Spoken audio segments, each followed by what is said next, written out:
Husk is brought to you by ABI Global. A better tomorrow, a better you.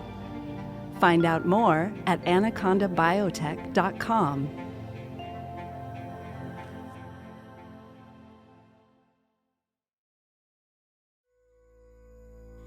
If you've been binging on Husk and can't wait for the next episode, never fear. Press subscribe on iTunes, Spotify, or wherever you get your podcasts, and you'll be the first to know about the next episode.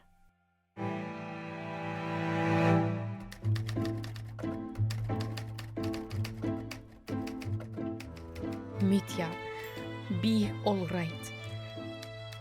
I type these words again and again on the typewriter in the corner of Dmitri's room. Each click reminds me of him. He was always with the typing. The click, click, click ran through the house whenever he was home. He was constantly writing something. Short stories, poems, grocery lists. He loved the feel of the typewriter. When I was having trouble using the computer, he even typed out the instructions on his typewriter. He is my rock.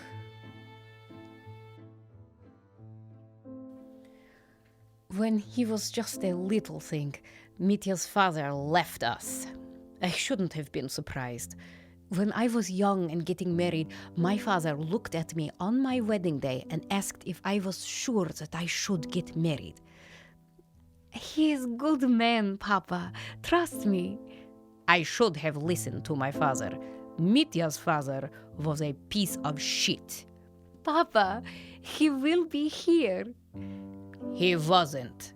Within a year, I was pregnant, and within 2, he was out the door. Not a single word to me, and nothing left for our dear Mitya. When we woke up in the morning, he was just gone. He took the family car and what little savings we had in our bank account. We had moved to the States by then. Mitya's father and I took out a bank loan to get a nice house on a good street in Portland. I kept the house after he left. We became true Americans with the bald eagles and the flag with all the stars. That flag always struck me as ostentatious, like giving little gold stars to children. After his father was gone, it was just Dmitri and I. Sure, there were suitors, men who wanted to join our lives, but they never stuck around for long. I learned to doubt my choices, so I raised him on my own. Dmitri was good baby, and we were close to Cassie and Martin, our neighbors. Cassie and I had been pregnant side by side. Good people, as they say. They helped me to watch Dmitri when his father left. They make sure I got back on my feet, always helping to make things okay. I got job as accountant. Numbers are the same no matter what country you come from, you know. Cassie and Martin got us to where we are today. And here we are now with their daughter, Rebecca, like a daughter to me, the last person to see my son.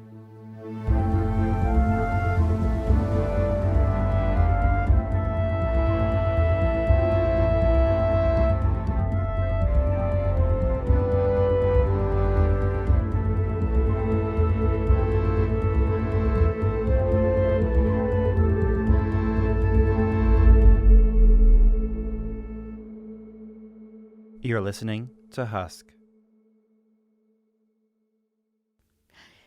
There's a stack of papers on Dmitri's desk. Paper upon paper, completely filled, single space. He was writing an action screenplay. He always talked about his vision to have Nick Cage, the greatest American actor of all time, in the starring role. He'd been working on the screenplay for God knows how long, but I think he was about to be done. He was always with the letters and the writing. A, B, C, etc. He never shared what he was actually writing, but I was so excited to see what my little Mitya would do with it. Maybe he'd submit it to some studios to see if he could get it made. A long shot, sure, But imagine my boy walking down the red carpet, a movie star. Well, at least it's a better use of time than those kids with the watching of the television all day and the keep up with Kardashians. No. Dmitri, he was good, hard-working American boy. I raised the typical kid from the US of A with the 4th of July barbecue and county fairs and the watching the Saturday Night Live. He spoke Russian, but we mixed the two languages at home. Rushlish is what he called it. Or something like that. Cassie was always so kind to me. I don't know what I would have done without my American family always watching out for Dmitri and I. Oh, Cassie, thank you for helping watch Dmitri again this week. I hope he wasn't too much trouble. I wouldn't have it any other way. He and Rebecca get along like two peas in a pod. You know, you help so much. I really Don't worry about it, really. You did the same in my shoes. I will make it up to you someday. I'm sure you will. Just give me that recipe for those dumplings and we'll call it even. My piroshki? Never.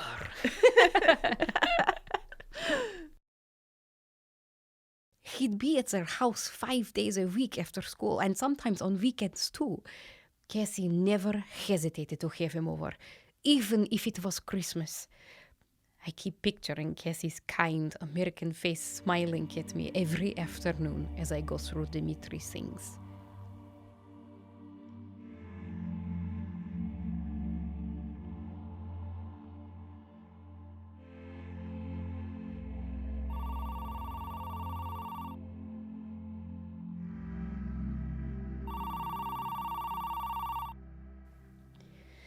The police call every few hours to give update on situation. At first, they try to assure me that he'll come back, that this was just some runaway. I knew immediately it was not. Mitya would never. As time continues to move on, the police call a bit less. This was the first phone call of the day.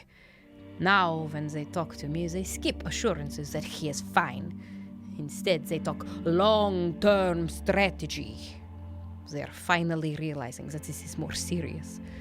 Long-term strategy is code for, we don't think he's just run away anymore. They finally get it. Hello? Yes, we have some news. Are you sitting down, ma'am? No, I'm in Dmitri's room checking for anything that your officers might have missed. We got a... Fuck, what are those things called? Anonymous tip? We got a tip that there may be something out towards the Clackamas River. Do you know if Dmitri spent any time in that area? Yes, they like that place, but I don't know recently. Well, we're conducting a search this afternoon for, well, whatever we can find. We'll notify you when we know anything. Until then, sit tight, stay where you are. Stay by the phone, ma'am. Oh, thank you. I will. We'll find out what happened to your boy. One way or another, there will be a resolution.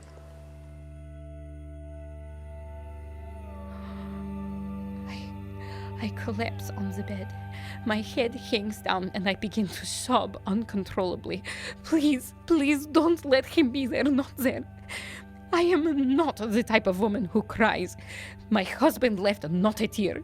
But for this, my son, I lose myself for a few minutes, shaking, weeping.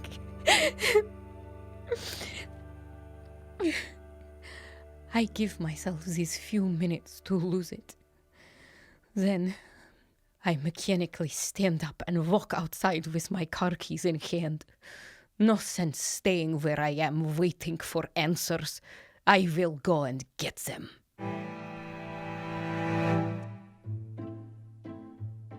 As Olga takes matters into her own hands, take matters into yours by helping us promote the show. Word of mouth is extremely powerful and our best chance at a season 2. Your friends listen to you, so take a minute right now to send them a message on Facebook, Instagram, or even an old-fashioned email.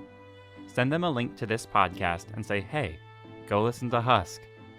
Actually, 73% of our new listens come from friends like you telling friends like your friends about the show.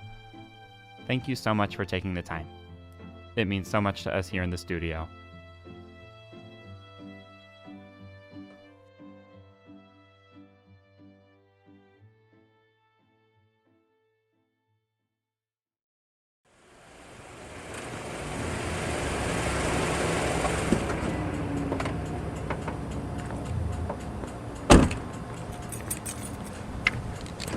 Cassie, I am sorry to come over like this. I just... Come in. Don't you worry. Oh, thank you. How are you holding up? Not good. Cassie nods her head slowly. She has no idea how to respond to my grief. Can I get you anything? Tea?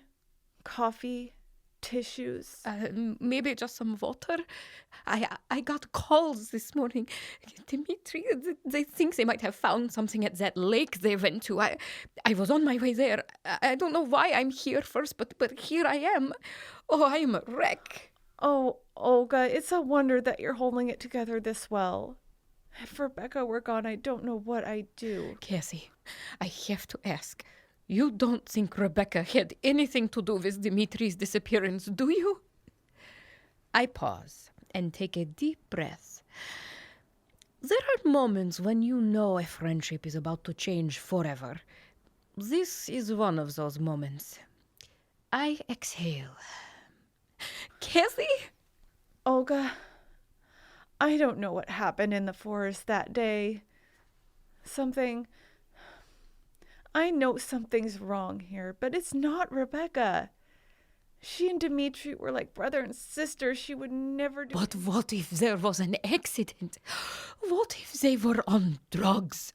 I saw the nightly news about these new drugs that the kids are on. It makes you lose your mind. 1 minute you're fine, next minute running through the wild wearing a pig head mask. Like crazy. I kid you not. Olga, our kids are smart. They wouldn't just take some new drug, let alone run through the woods with a pig head as a mask. I'll tell you what. I'll keep an eye on her and let you know if I notice anything.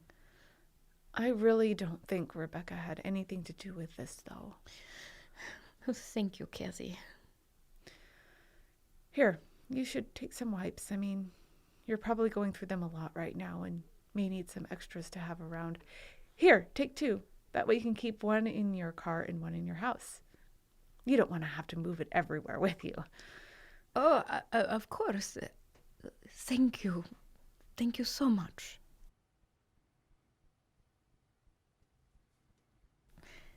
I sigh to myself.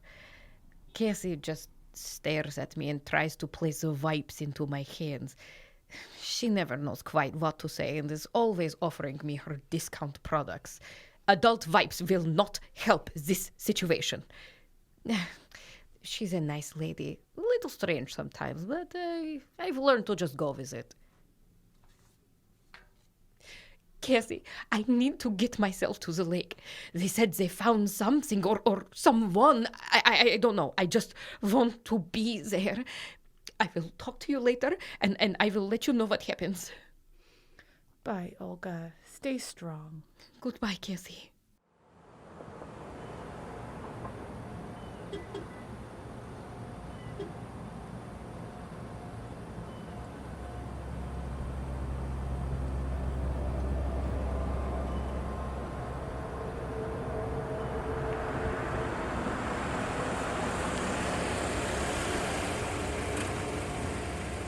I look across the water at the lake. It's still and foreboding. It hides secrets that I can never know. Hopefully it will be willing to reveal just this one. Set my mind at ease, or at the very least, give me answers. I light up a cigarette. Mitya always tells me that I should quit. It causes cancer. Well, he's not here now and I'm not quitting. I might as well have cancer if my Dmitri is gone. Bring the cancer. Bring whatever may. I take a long drag and exhale. The smoke curls in front of me. My entire body relaxes into the nicotine. I lean into my car. Officer Warren approaches me and tries to fan away the smoke. He grimaces. Mrs. Olga. Just call me Olga. Mrs. Olga, you can't be here. You know that, right? This is an active crime scene, and we need to be able to calm the area undisturbed. But he's my son. I need to know if they found his body. I can't just wait by phone. Or worse, wait until they play the story on the evening news right next to recalling milk and amazing trick your dog can do. Besides, I am far behind the line that you've cordoned off. I can be here. Well, just make sure that Morrison doesn't see you and that you don't touch anything. We have strict protocols that we have to follow, and you being here isn't exactly according to any of them. Understood. Americans are always trying to tell me what to do. They show off their badges and fancy hats and expect that this will impress me. No. I take another puff of cigarette and continue to stand where I am. Let Morrison see. What can he do to an old woman looking for her missing son? Still, I don't want to cause any more trouble in the search. For now. I stay where I am and watch. Well, thanks, Aunt Olga. I hope you know that we're all pulling for you down at the station. I mean, we all hope that we're wrong about this search today and that we do not find him. Me most of all. I appreciate your thoughts. Warren walks away. I stare back over at the lake. If this were any other circumstance, this would be a lovely time. I'd enjoy one of the last sunny days of the year. Sure, it's a bit chilly, but we don't get much sunlight in Portland and take advantage all we can. Today, though, there is nothing peaceful about standing here. Small teams of policemen with dogs are sniffing the shoreline. They bark occasionally, but mostly keep their noses to the ground. A few divers are moving back and forth between the shore and the middle of the lake. Morrison stands by his truck and looks at the clipboard intently. He doesn't look up long enough to notice me staring at him from across the lake. Warren mills about. He doesn't know what to do with himself. Suddenly, shouts around the lake break my concentration. Oh God, no. Please don't let it be him, please. The entire group congregates around one area near a rock. 3 divers go down to the water. They stay down for an eternity before surfacing and nodding at the shoreline. Their masks make it difficult to see their faces. They pull something from the water. It's white and heavy, but seems to be melting as they move it out. Oh, I hold my breath. From the banks, Officer Morrison has taken notice of my presence. Instead of paying attention to the body, he stares at me from across the lake. He makes a small, solemn nod in my direction. I take a drag of my cigarette and don't break eye contact. Exhale.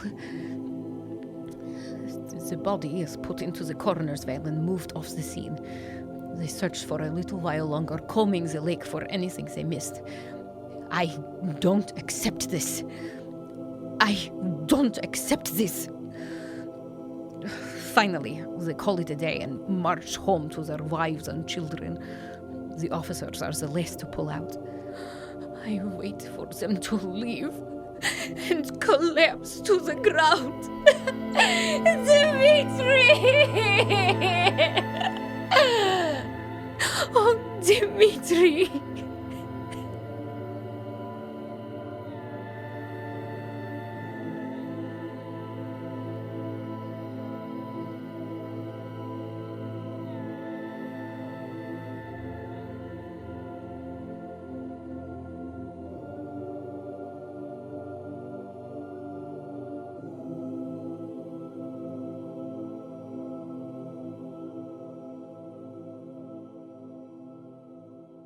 This is Cheryl. Thanks for listening to Husk. If you like what you heard, help keep us on the air. Rate and subscribe on iTunes. It's important. We'll be back next week with a new episode. Until then, do you know where Dmitri is? Let us know at info@huskpodcast.com.